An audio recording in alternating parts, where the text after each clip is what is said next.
আজকে একটি ঐতিহাসিক দিন এই কারণে যে ১৭ বছর পরে এই পবিত্র সংসদ আবার বাংলাদেশের জনগণের আশা আকাঙ্ক্ষার আশ্রয়স্থল হিসেবে পরিণত হয়েছে।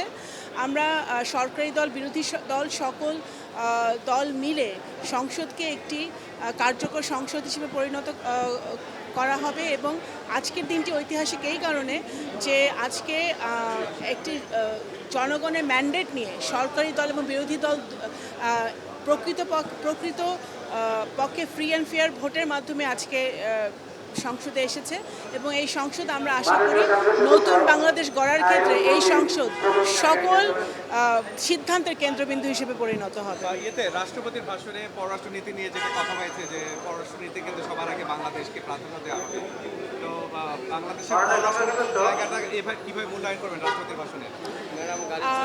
আমাদের ইশতেহার অনুযায়ী বিশেষ করে বাংলাদেশ জাতীয়তাবাদী দলের এই সরকারের ইশতেহার সবার আগে বাংলাদেশ নীতিতে পররাষ্ট্রনীতি হবে।